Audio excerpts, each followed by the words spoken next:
Habang abalang-abala ang lahat sa problema nila pagdating nga kay Ashley at kay Jess, hindi nila alam na gumagalaw at kumikilos na nga rin itong si Aldrin dahil sa kagustuhan nito naman pa sa kanya ang Torrecampo Realty. Ito ang kanyang ganti pagdating nga kay Greg matapos nga ang ginawa sa kanyang ama na ngayon ay kasalukuyan na nakaratay ito sa higaan. Mga bagay na hindi niya natuklasan noon ngayon ay unti nang malinaw sa kanya. Alam niya ang naging dahilan kung bakit ganun ang nangyari sa kanyang ama na ngayon ay na-stroke nga at hindi na makalakad ng maayos at lagi na lamang sa higaan. Dahil ito sa ginawa ni Greg at nitong si Madam Regina. Matapos kasing matuklasan ang affair nilang dalawa, ito ang naging kabayaran sa kanyang ama. Tala, nakita din ni Aldrin kung paano nga tratuhin itong si Edward.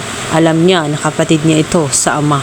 Kaya naman siya ay gaganti. At tutulungan nga niya itong si Edward kung paano nga masaktan nga itong si Greg at may paramdam kung gaano kasama siyang tao pagdating nga kay Edward at deserve nga niya. Sapagkat nakita nga ni Aldrin na hindi lamang si Edward ang pinapahirapan nga ni Greg, maging itong si Madam Regina. Kaya sa pagkakataong yun ay naging kaibigan niya at naging kaklus nga niya itong si Madam Regina. Naging kaklus nga niya ito.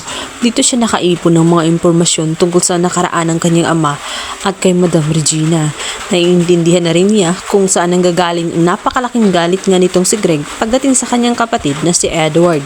Ngayon ay pagkakataon na nga nilang dalawa habang si Greg ay litong-lito na dahil sa pinagagawa nga ni Edward sapagkat nais nga nito nakasuhan nga itong si Marge at itong si Paolo matapos nga makita na pinilit nila itong si Ashley na mag-donate nga ng bone marrow na ngayon ay kasalukuyang nasa critical na kondisyon dahil sa sinapit niya. Kaya naman sa pagkakataong yun ay hindi mapapalagpas nga nitong si Edward at itong si Thea ang nangyari sa kanilang anak. Bawat patak ng luha ay sisingilin nila ang mag-asawang Paolo at itong si Marge. Ngayon ay mananagot sila sa kanilang malaking kasalanan pagdating nga kay Ashley.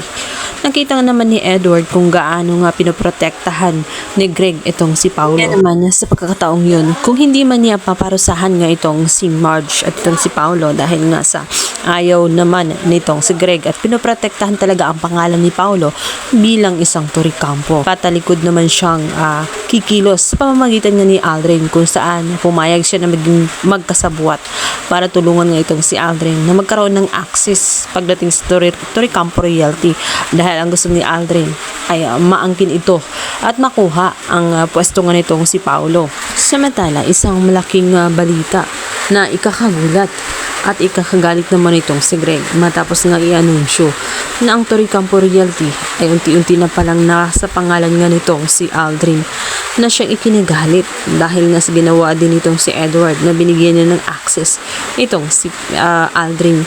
Galit na galit itong si Greg. Ayon sa kanya, kung hindi lamang umano pinahirapan itong si Edward, maaaring hindi ganoon ang mangyari. Pumayag siya na makipagsabuhatan kay Aldrin dahil na rin sa nakita niya na napaka-unfair ng kanyang amang si Greg at kung itrato nga siya ay parang naiba sa mga Torrecampo. Kaya naman sa pagkakataong yun ay wala na siyang pakialam sa mga Torrecampo Realty. Wala na rin siyang pakialam kung sino nga ang makakuha nito.